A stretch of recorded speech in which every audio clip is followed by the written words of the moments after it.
Hello and welcome to 45 Vinute Movies, a Vin Diesel podcast. This is the podcast where we are going through Vin Diesel's entire career. We're reviewing, we're ranking them, every single feature film he's ever been in.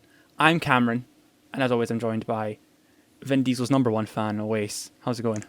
It's going good, man. I was going to say, I'm glad you're giving me that title, but I feel like you're definitely in contention for that. I feel like we can share that spot, you know? I think we are. I think if there was a ranking list, I think we are shared at least at the top. I think I would like to give you the edge slightly, just because I feel like your passion is stronger in some regards.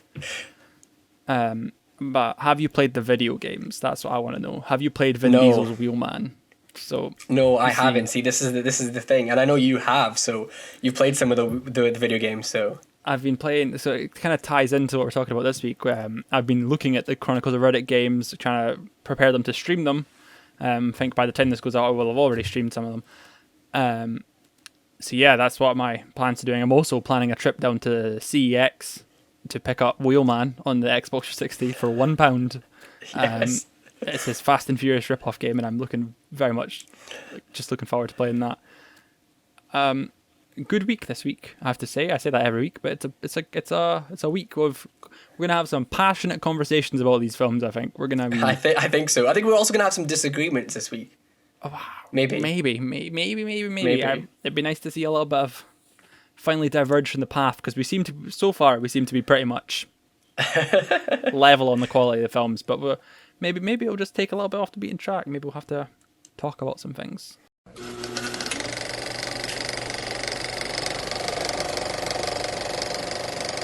So let's start off with A Man Apart from 2003. This is directed by F. Gary Gray. He went on to do stuff like Fate of the Furious, Fast and Furious 8. Other non-Vin Diesel films he did, stuff like Law Abiding Citizen, A Straight Outta Compton, yeah, stuff like that. Very good director in terms of that kind of stuff. This film, you've got some thoughts. I have some thoughts. Yeah, I'm not. So basically, it's like the plot of the film. There's Vin Diesel's character is called Sean. He's sort of a DEA agent. They're tracing down these drug dealers, and he gets one of them quite early on in the film, and he thinks, great. It's this sort of big drug lord called Diablo, and then someone sends out a hit on Vin, ends up killing his wife accidentally, and then so we have this sort of John Wick-esque revenge mission where he's going after the people that killed his wife, and it's not very good. I don't think it's. I'm not a fan. I have to say I'm not. I like the potential. I'm a sucker for these revenge stories, but there's just, for some reason, it just didn't work for me. It's a genre that's been tapped into a lot very recently. You've got stuff like Nobody and like obviously John Wick and like stuff like that just sort of lean into it. And I think one of the reasons we don't like it as much is because we're almost spoilt for choice in this genre now. Yeah. You know what I mean, like there is just so much quality content, and this clearly shows its age and clearly doesn't know what it kind of wants to do. And it almost feels sort of gross in a way, with this police officer using every resource of the law to just sort of be almost a dick about it. Like it's just like it's a bit iffy. Vin's very out of character here, very out of place. It doesn't feel like a role that he's suited for. I don't know how you feel about that. Like in terms of Vin Diesel in the role, it's not his best performance, I don't think. Yeah, I agree. It's and you know what? It's funny you mentioned that. You mentioned earlier about sort of this guy using every resource available to him, sort of exploiting his power as a cop. And at first, it seems like maybe they're going to do something with that. And at first, it sort of seems interesting when, you know, the other cops are sort of getting involved and being like, stop, don't do that. But then it just, and that sort of seems like the interesting angle on it, the sort of moral bankruptcy of this officer. But then they really don't do anything with that. And I feel like that was sort of the only interesting angle it had going for it. Vin is, he's a very unlikable character. And I think all the characters in this are just pretty unlikable. But his character especially, you're not really rooting for him to sort of win. I will say this does give us some of the best Vin Diesel facial hair. He has Yeah. a great aesthetic in this, He's but just got a goatee, kind of rocking a goatee kind of thing. it's great. Still no hair on the top, but this is the most bearded I think we've seen him yet. Although the next film we do I have was about to say, we're gonna talk about that. It's the most stylized beard you will get out of Vin Diesel. Yeah, I have to agree with you on the kind of stuff there. I feel that if they had leaned into more of the moral sort of kind of balances, or if the police sort of trying to drag him to stop him, I would have almost forgiven the unlikable nature of his character, because he is too unlikable to an extent where you just sort of lose the ability to root for him. And obviously, the drug dealers aren't lovely people; they're horrible people.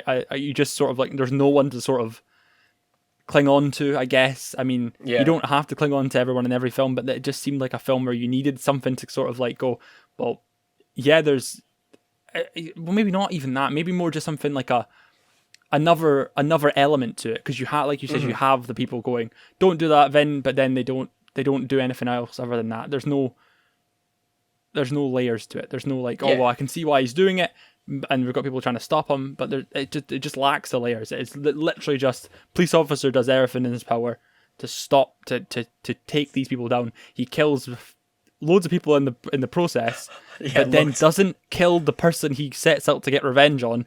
Just arrests them, as if like that's like he beats people to a pulp, and then just hands this person a set of handcuffs and arrests the person at the end of the film. Spoilers, sorry, it's 17 years old. But don't watch it anyway. Just avoid it. It's not good. Yeah, because I was saying to you, I actually had to sort of stop watching it. I watched this last night at the time of recording, and I sort of got about an hour in, and it was just so. I mean, it's just so, aside from being again unlikable, it's just so generic and so boring. Yeah.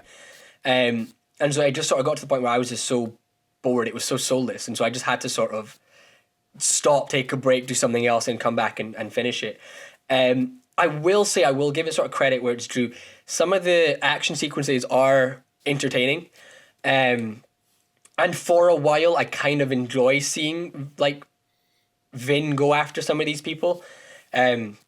Timothy Olyphant's in the film, and he plays a character called Hollywood Jack, and their dynamic is sort of interesting for a while before it becomes a sort of very cliche and stuff.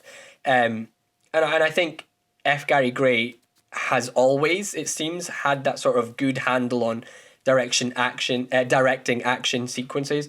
But again, there's not many in this, I have to say. There's not many sort of standout scenes.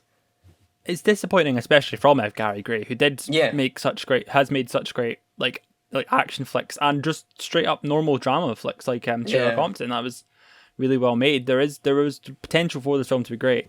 It just didn't get there at all, and that was incredibly disappointing. I don't have much else to add to it other than Vin Diesel has a sick beard and a little bit of hair. His style's a bit weird. His house was very strange, just sort of a random beachfront, just completely made of glass. It's not even good. The thing is, it's not even the strangest we'll see Vin this week. That's the thing. It gets weirder. It's true. But yeah, so have you got any? It's a weird. Oh, okay. Yeah, sorry. You go first. I was just gonna say it's a weird character to sort of see him play. And okay, at this point, I know it's sort of coming out after like, Triple X, Fast and Furious and stuff. But it was. We talked about Knockaround Guys last week, which had sort of been put on the shelf, filmed earlier and sort of put on the shelf. This, if anything, sort of lives in that same stratosphere as that. It's got the sort of same vibe, same character, sort of energy, I think, to that. And again, this was also sort of put on the shelf because they wanted to wait for Vin to be a bigger star after Fast and the Furious and Triple X. Shall we move on to scoring? I mean, we didn't talk about that for very long, but it's still. Yeah, I mean, I feel like we have more to talk about with our next film anyway. I feel like we'll bridge the time. Talk about this for a good while. So yeah, overall score for the film. What are you thinking? See, honestly, I was thinking super, super low when I was first watching it, but then, as I say, there are aspects of it that I thought were okay. You know, the action is certainly decent. that's about it. I think Vin does his best with the material, and it's certainly interesting to watch his performance compared to some of his other stuff. So I'm not going to go as low as I maybe initially thought I was going to go. I'd probably say 2 out of 5 still. I don't think it's good. But I feel like there are aspects to it that are okay. There's definitely a lot of potential in there, but it just wasn't maybe executed the best. Yeah, no, I would agree with that. You've kind of just spoken everything I kind of want to say. I agree. It's not a 1 out of 5 film. I don't know if there ever will be a 1 out of 5 in this. I don't think. No, I don't think so. But because I don't think he's ever done something that's actually actively horrific. But this is just actively dull, which in some ways is worse, but it's not enough to warrant a 1. So yeah, I would have to agree with you and go 2. And what about Vin Diesel-ness for this? That's the thing. I don't know where I wanna go with that. Because there is elements, but at the same time, he's a cop. He is he's not got a moral compass in a way that some of his other characters sort of do. Yeah. I think the Vin Diesel-ness is pretty low for this one. I don't know about you. I would say maybe. I think it's very out of character. I would go 2 again. But yeah, I agree. The one thing I noticed, by the way, so it's sort of the trademark of Dominic Toretto. He's got that necklace. Yeah. With the sort of cross on it. He's in the hospital after his sort of wife has been taken out and he's been sort of shot and he's sort of recovering. And someone, when they're telling him his wife died, hands him that exact same necklace, but smaller. And they're like, your wife left you this. And I was like, it was good. It was a nice Furious prequel. Is that what we're trying to say? Is this Dom in another life? Is this an alternate universe? Is this the alternate universe? Maybe this is why he hates cops so much. Maybe. This is why he tried to steal all of the DVD players. Because of this. He didn't want anyone to see Man Apart, yeah. That's exactly what... Yeah, he had to Dominic Toretto actually went to go and steal DVD copies of Man Apart. But as far as Vin Diesel-ness, I have to agree with you.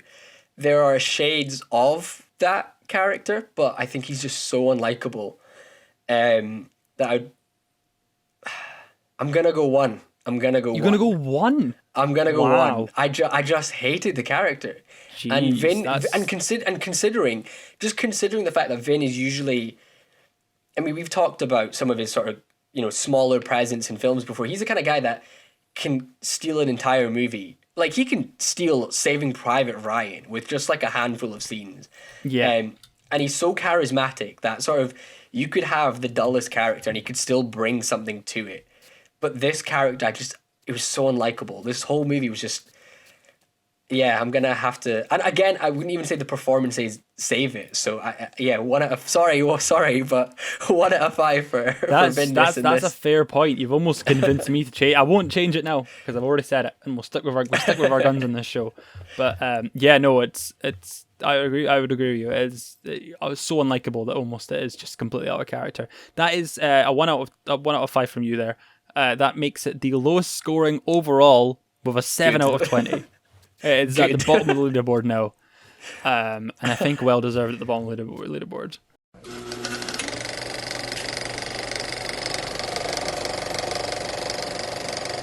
Moving on to The Chronicles of Riddick, 2004, directed by David Toy.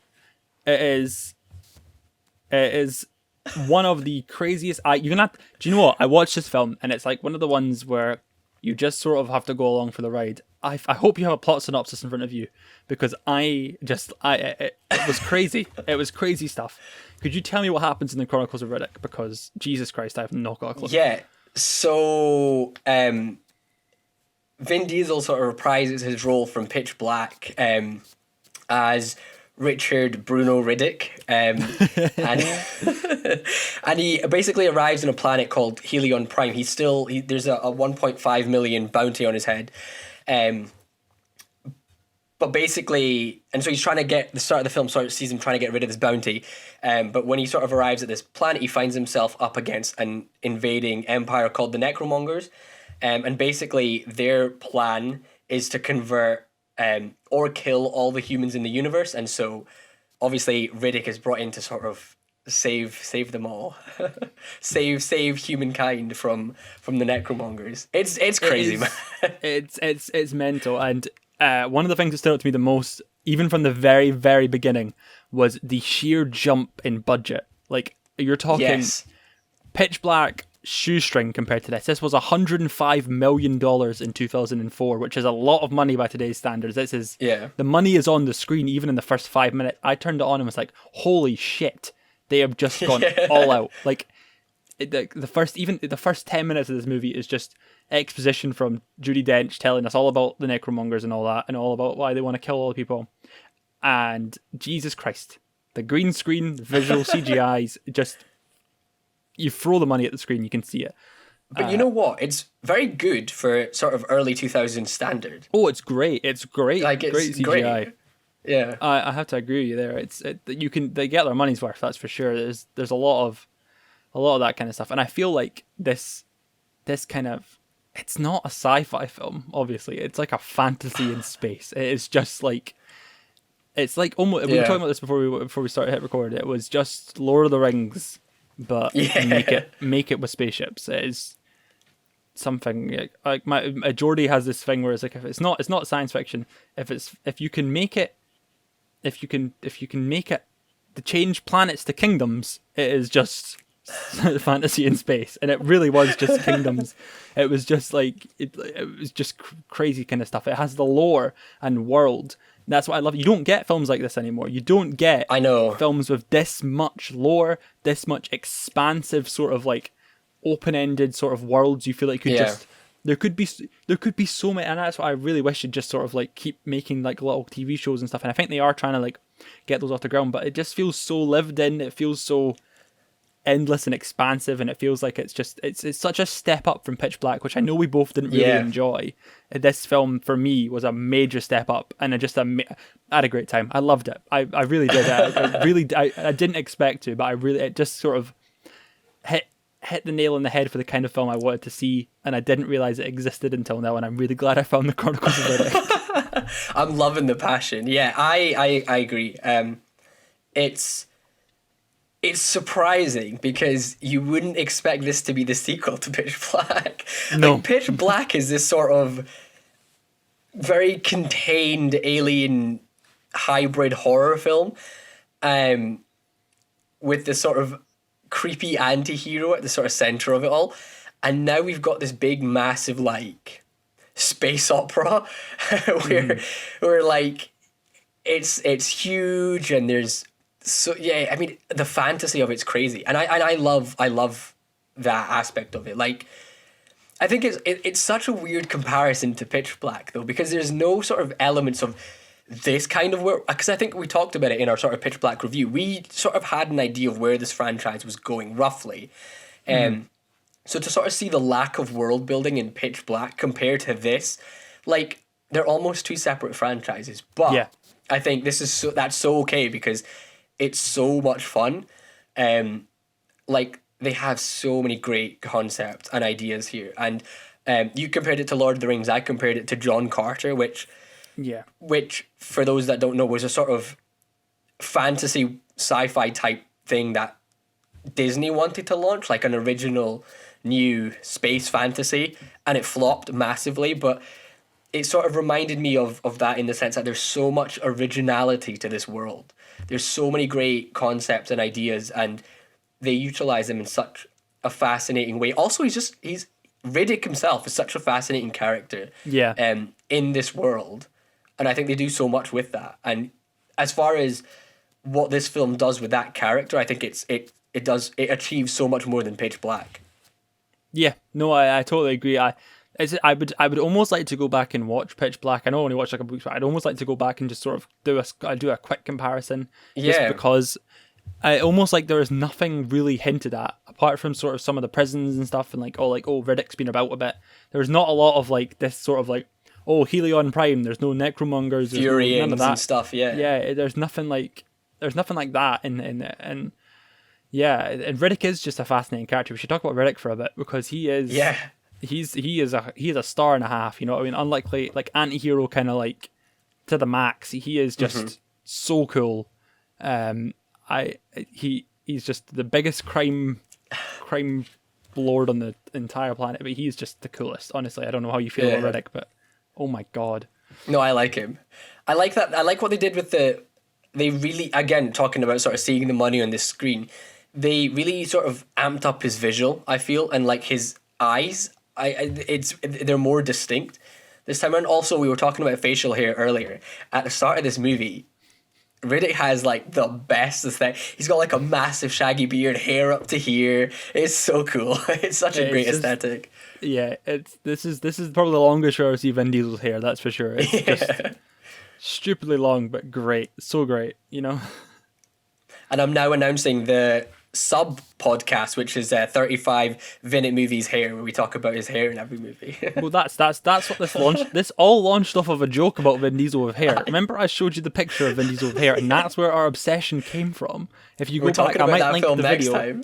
But I might link the podcast, because there's literally an episode of 35 Minute Movies called Vin Diesel's hair, in which there's a good 10-15 minute chunk of us just talking about Vin Diesel and Find Me Guilty, which is next week, by the way. Get ready, because we're going to go crazy, because this is Vin Diesel with a full head of hair in the entire film.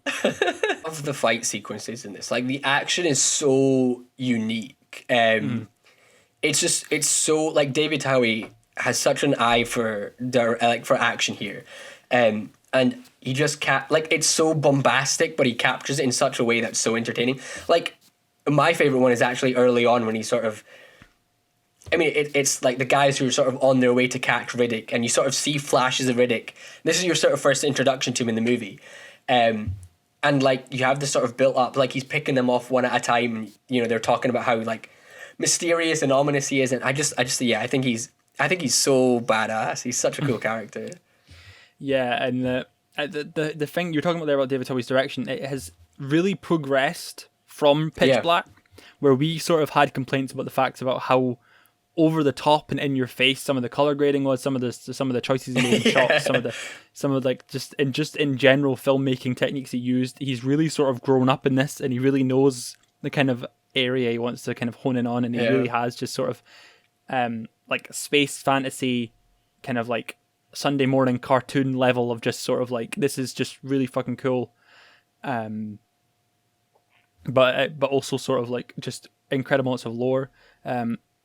Really great, and really great characterization of Riddick. I do want to mention another set piece kind of thing I really love, where he says it's middle of the way through, maybe towards the end. He's like, I could kill you with this teacup, and they're like, oh, you could kill me with this teacup. And then he's like, don't try me. And then they try him, and then they rams the teacup into his heart and kills him with the teacup. With a teacup, yeah. This is the film you want to watch. If you've not seen the Chronicles of Riddick, you need to go and watch it right now. It is the best 2 hours you can spend on any day. It's just the best. I'm just curious as to how, like, because that's sort of, and the film is so self-aware, and that's why it works so well. I'm so curious to know how they went from this very serious, like, B-rate horror film to this. And I'm like, and I'm so fascinated, because I couldn't find it anywhere. But I am so fascinated by that transition from Pitch Black to Riddick, and sort of what inspired them to, firstly, just keep, like, you know, make that the franchise rather than make this its own separate thing. Yeah, I would maybe when we talk to Vin Diesel later in the year, we could ask him, because that is something I would love to. I'd love to know where Riddick 4 is in the time, like where that's going to happen, because that's called Furia, which is mentioned in this film. Because isn't Riddick it's his race? Furia? Yeah, it's his race. So it's like it's going to be very interesting. I'm very interested to see where this all goes, because oh my, Riddick 3 is going to be something. I can just feel. I'm so excited. It's what, like, have you seen it? You've not seen that at all, have you? So no, but it came back in the sort of resurgence of all of his old franchises. Like, this is back when Fast was in its height. This is back when Triple X was being reworked for Vin. It comes out in this sort of revitalization of all of his franchises. So I feel like I think it's gonna be exactly what we're expecting. I really hope so, because he was really passionate about this. And then, so we talked about it last week. We talked about it at the top of the show. There is sort of video game spin-offs. This one spawned. Yeah. It bridges the gap between Pitch Black and this film. It's called Escape from Butcher Bay, and it just kind of you're escaping Butcher Bay prison, which I think is mentioned in the film as well. Yeah, it is. So it's just you're just going through stealthing your way through, killing folk, massacring everybody. Great fun times. We're gonna have to stream it at some point. And there is also another animated movie which we were gonna watch. I never had time personally, and it's like it's available on Google Play. I meant to watch it. Maybe we'll try and watch it for the next one, because I know there is also another animated prequel just before this one as well. So I'll be interested to see how that looks as well. So next time, I'm excited to watch all this Riddick content, because now I'm fueled. Now I'm ready. Fingers crossed that the fourth one happens, because I would love to see that. So shall we move on to actually first, I'd quite like to know if there's any fun facts, because I like a fun fact, Wace, and I feel like there's many for this film. There are many. So obviously, there's a couple of Dame Judi Dench ones. So for starters, Vin Diesel wanted Dame Judi Dench to play Arion, and she does. And so he went to great lengths to get her into the movie, because he was a long-time fan of her work. And so when she said yes, he had her dressing room filled with bouquets of flowers, because he was like that big a fan of her. But he also advised the production team that they could not begin casting the movie until she agreed to accept the role. So I wonder if she said no, would we have gotten this movie? I don't know, but he seems like such a sweetheart. Honestly.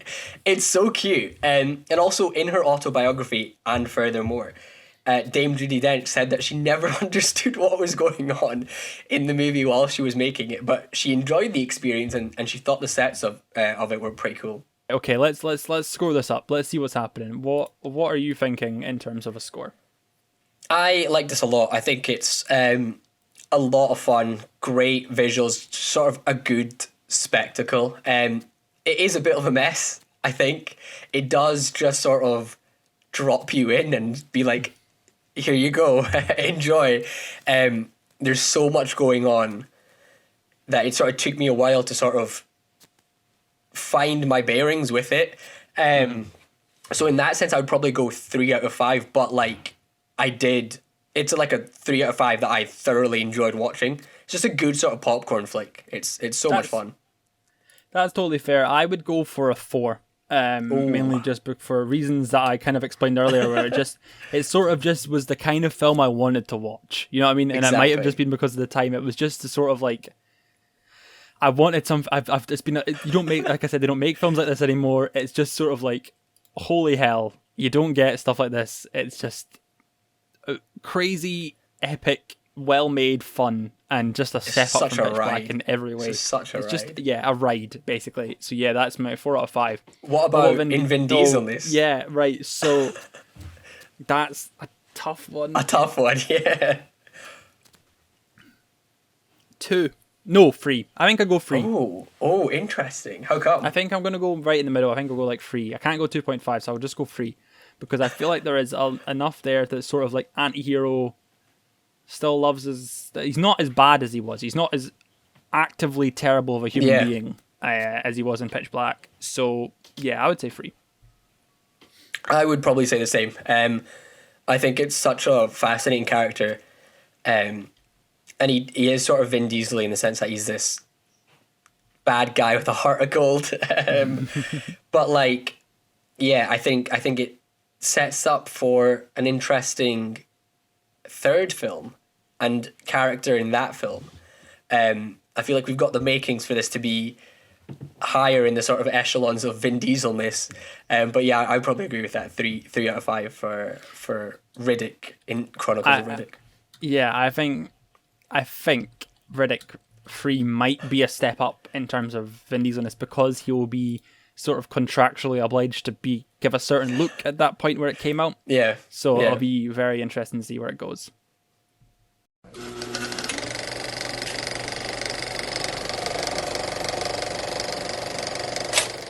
Let's move on to our ranking this week, which has changed a little bit.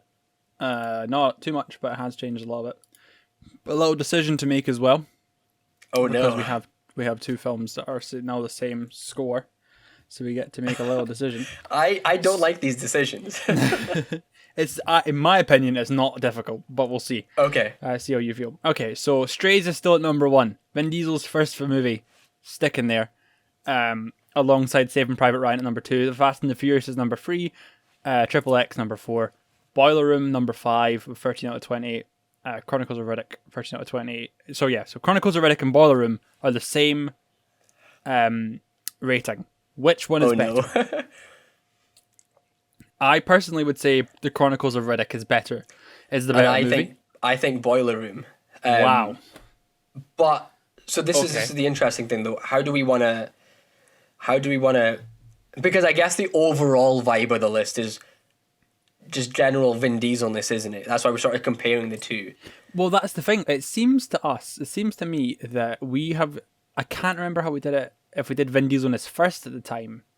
Back then, because I've not. Nah, we did. I think so you gave Boiler Room 3, I gave it 4, and so we both gave it 3 for Vin Diesel-ness.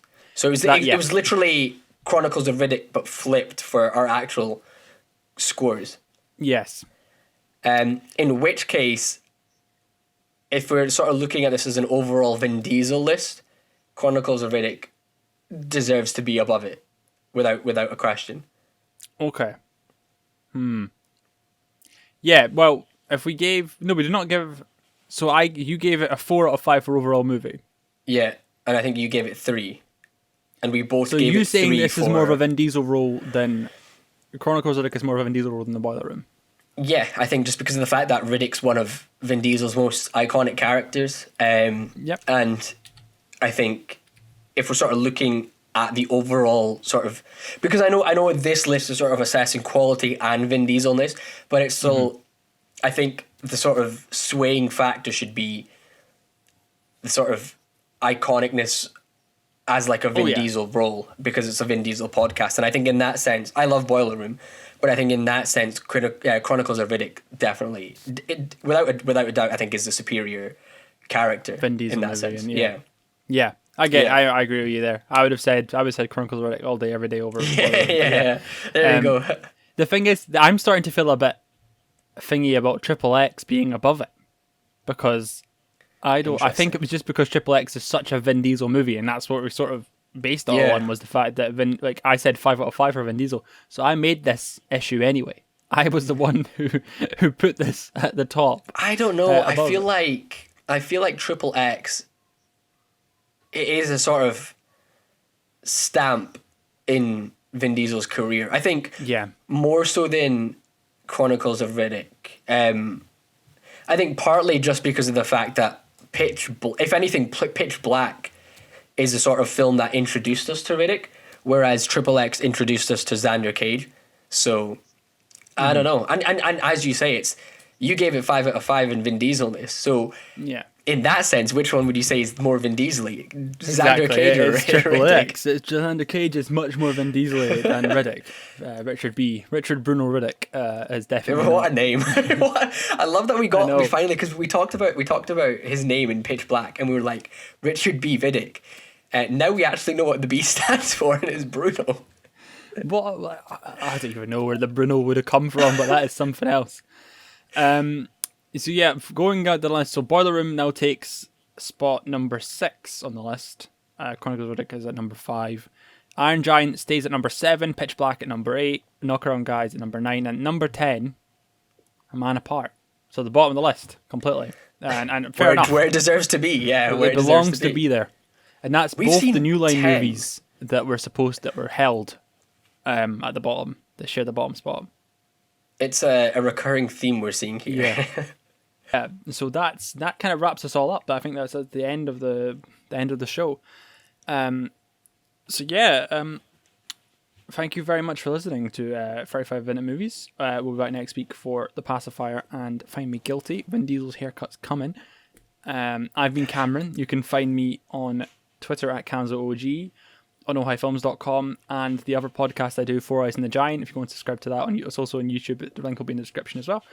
Hopefully doing some Twitchy stuff with Awais this week. So either that's already happened and you've missed it, or there'll be more coming. Check my Twitter for that, and we'll see what's going on with that. where can the people find you? You can find me on Twitter at Oasis, or on thefilmbite.com for all your non-Vin Diesel reviews. No such but thing. yeah, I don't know. I was going to say non-Vin Diesel reviews. What am I doing? Can't happen. But yeah, as Cameron says, because we probably just won't do one stream. No, I think there'll be a couple, because there's a couple games, like I've got Wheelman sitting there, there's 2 Riddick games, and I was looking at some of the other Fast and Furious games. I don't know if I want to buy Fast and Furious Crossroads yet, because it's a bit... and the Fast and Furious The Showdown is apparently one of the worst games ever made. It doesn't include Vin Diesel in it. Vin Diesel wisely took his name out of it. So Dominic Toretto has been completely wiped from it, because it does the events of Fast 5 into Fast 6, and they completely wipe Vin Diesel out of it completely. It's because he doesn't want to put his name in it, which I think is a good move. Good. But yeah, just find us on Twitter. That's sort of your best bet. Also, yeah, I mean, we've it seems like people are enjoying this. We've got a steady viewership, so thanks guys for watching or listening. And we hope you're excited for some pacifying and legal Vin. So yeah, make sure to subscribe, follow. If you're on the iTunes or the Spotify, I don't know if you can review on Spotify. If you're on the iTunes, a review never hurt anybody. Didn't hurt anybody. So 5 stars. A little shot. Just go for it. Yeah, so we'll see you next week for more Vin Diesel goodness.